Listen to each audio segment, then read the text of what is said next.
Hi, I'm Chris Steyerwalt, and this is Power Play Off to the Races.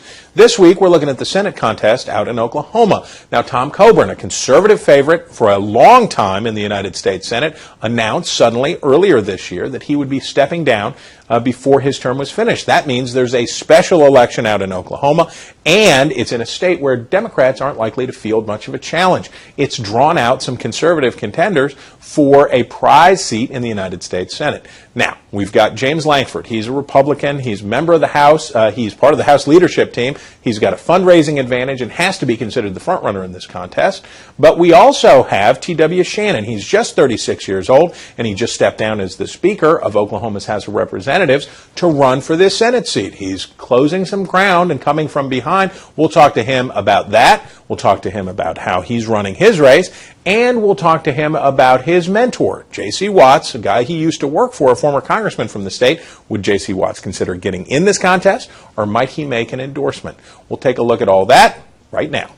Any seat that comes open in Oklahoma, to be quite frank with you, the first person I call is J.C. Watts and say, will you please run? When J.C. was in office, when he was in Congress, we were a nation at peace and we were running surpluses. Like most people, I'm concerned about the direction of the country, and that's why I'm running for the United States Senate. I believe we need a leader, not a manager, who's going to go to Washington, D.C.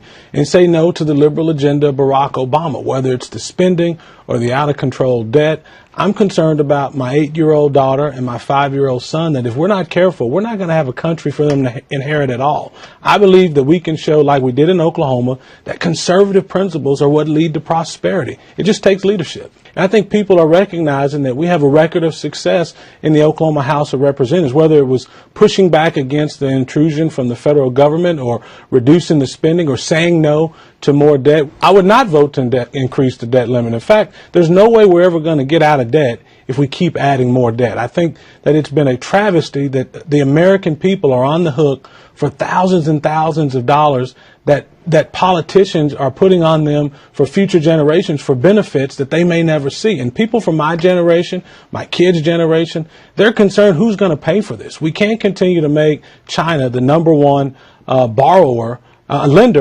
for the American people. We need to be energy independent. We need to reduce our spending, and we need to balance our budget. We can do it. It's just going to take a matter of leadership. We do it at the state level. We do it on our own personal budgets back home. When times are tough, you tighten the belt. We can do this. It's a matter of bringing people together who believe, like Ronald Reagan did, that this is still a city shining on a hill. We just need to be that example. What I do know is that people back home are responding to our message of less government, a focus on Second Amendment rights, and someone who's been a champion for the pro-life movement. We've got those credentials. We've got a groundswell of support from the grassroots level, and people are coming on board every day to help us take our message that Washington, D.C. Cannot continue down the path that it's on. If we're not careful, they're going to bankrupt this country forever. And that was a look at the Oklahoma Senate race. Thanks for making time for us this week, and we'll see you again soon.